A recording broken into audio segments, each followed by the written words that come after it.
The time is finally coming up. The NHL trade deadline, Patrick Kane, Jonathan Toews, where will they be by March 4th? I want to get into a few teams where they'd be perfect fits. And let's get right into it. I actually made this video yesterday and I had it edited, ready to go, was about to post it. And then, my phone goes off, right? And I look. Vladimir Tarasenko traded to the New York Rangers. And I'm like, what the fuck?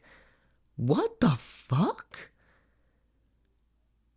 And it got me thinking, is the asking price from Kyle, has Kyle Davidson, is his asking price for these two guys so high that the Rangers said, man, I'm sorry, we can't afford that. We need to go in a different direction. And then they end up making a deal with St. Louis to get Tarasenko. And it's getting me a little bit concerned about the asking price for Jonathan Toews and Patrick Kane.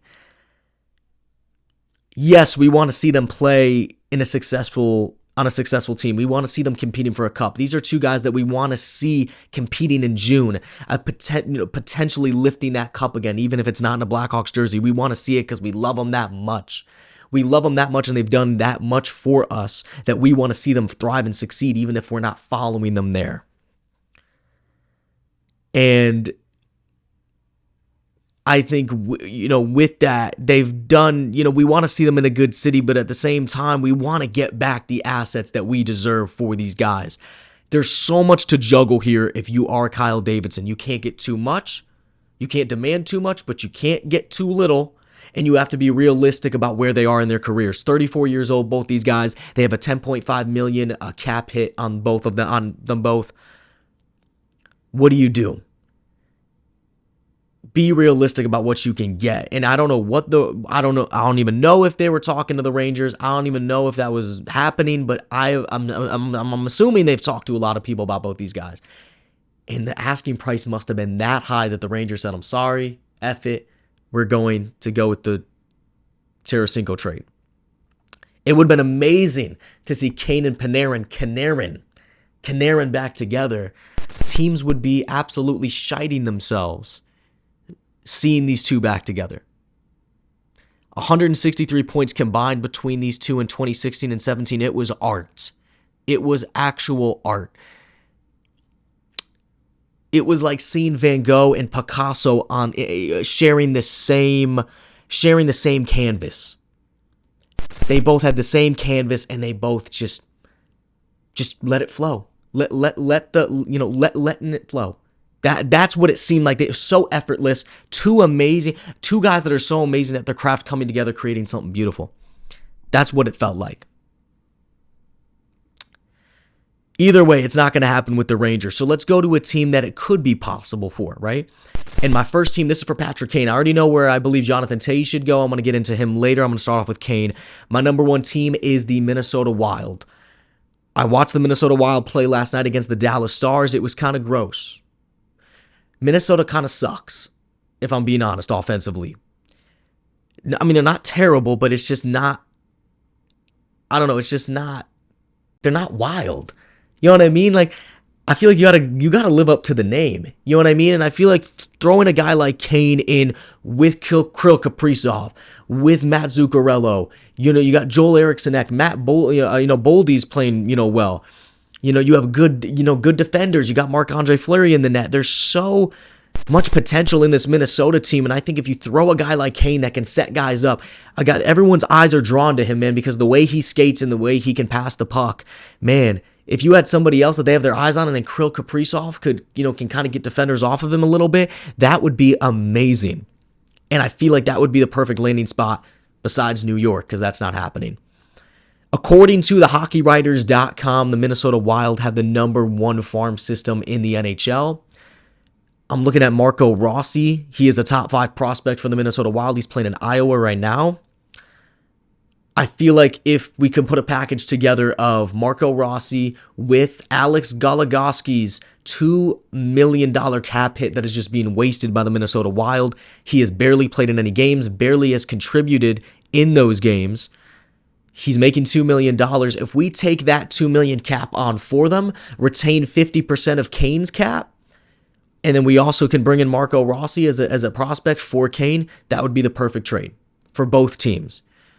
And I know Kane's contract's up, but there's a good chance that if he's successful in Minnesota, he'll sign a new contract with them and it won't be nearly as much. And they can get him for an affordable price. I feel like this is the perfect scenario for both of these teams. Minnesota, I feel like, hasn't really decided what direction they're going in. They say they're competing, but they need to bring in more veterans. They have a lot of young guys that it seems like they're kind of building just through their farm system, and they're not bringing in too many veterans. And you got to have a guy like, hey, this is a guy that you can throw right in there and he knows how to win. And the prospects and the money makes the most sense as well, because the money is hard. Because I'm looking at other teams, right? I'm looking at other teams, and a lot of these teams that are competing, they really just cannot. We cannot put a package together that makes sense. It just does not make sense for a lot of these teams. I'm looking at now. I mean, of course, the Rangers, it's not going to happen, but they're now $2.8 million over the cap. The Dallas Stars are $800,000 over the cap. Minnesota still has $3.7 million in cap space. I think we can make that work. Absolutely make that thing work. So I think the Minnesota Wild is my number one team. And my second team, and this one is a little bit harder because the money is a little more difficult, but I'm looking at the New Jersey Devils. The Devils have been shocks this season. They've been really big surprises. This is a team that's actually really realistically competing for a Stanley Cup. Jack Hughes has been an MVP. Hischier and just, everybody else. It's been really, really exciting to watch the New Jersey Devils. And if you could throw Patrick Kane in with Jack Hughes and all these other guys, oh man. When you can't afford Manhattan, you move to New Jersey. So you know what? Since he can't go to Manhattan and can't play in the Garden, why not play in Newark instead? You know what I mean? If you can't play in New York, play in Newark, I love it. I love it better than Minnesota, but the money is just hard. The Devils have exactly $0 in cap room. There would have to be a lot of shedding of salaries. I don't know how it's going to work. They do have the second best prospect pool in the NHL, right behind, again, the Minnesota Wild. They have Luke Hughes and Simon Nemec. There's good prospects. Again, though, just with the money, I just don't see that happening. But that would be an amazing place to see Patrick Kane in a New Jersey Devils uniform. It would be absolutely just wild.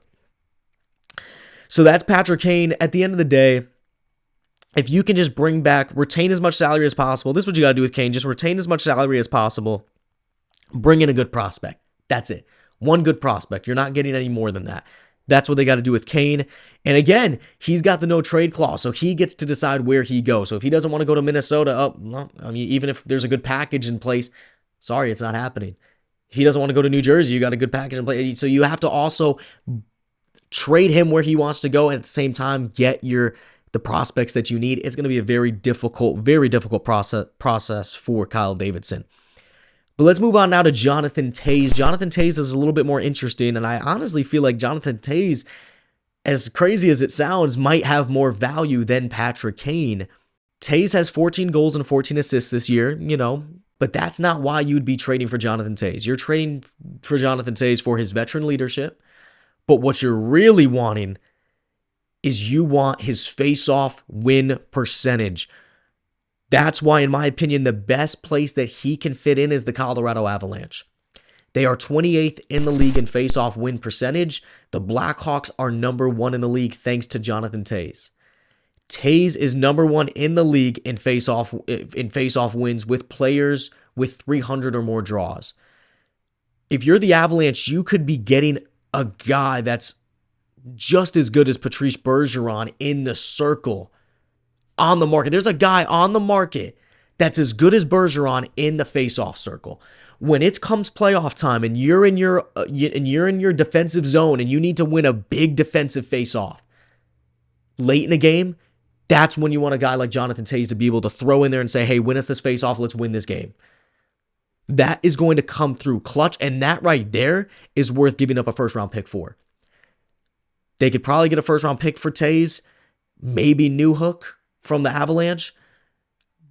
But that right there, just the face-off win percentage is is something that the Blackhawks can get a decent amount for. I really, really like that. And it's also Jonathan Toews, a guy, it's a veteran captain, right? And he won't be a captain, of course, on Colorado, but he has that. That's just who he is. You know what I mean? Even if he's not the captain, he's going to act like the captain. Colorado needs that. So I really think Colorado is the perfect spot for Jonathan Toews just because of the face-off wins, just because I feel like they also kind of lost their identity when they lost Nazem Kadri in free agency to the Flames. I kind of feel like Nazem Kadri kind of left a void when it came to somewhat leadership. And I think Toews could kind of slip in and kind of take over that Nazem Kadri role, except for the injuring people and stuff like that. He ain't going to do that. He's not dirty like that. But he can bring in that, just that leadership role. Also, with these trades, the Blackhawks, they can attach Max Domi to these trades as well. Max Domi is on pace to having one of his best seasons since the 2018-19 campaign with the Canadiens, where he had 72 points. This is a plug-and-play guy that you can fit into any line, any offense, and he's going to contribute. He's going to make that line better. He has a $3 million cap hit, which is very friendly, and the Blackhawks can even retain some of that as well. It's just very interesting to see. We see Max Domi being packaged with Toews or maybe with KANE, bring in more prospects. That's probably what's going to happen. The Blackhawks have so many guys that they can attach with these guys as well.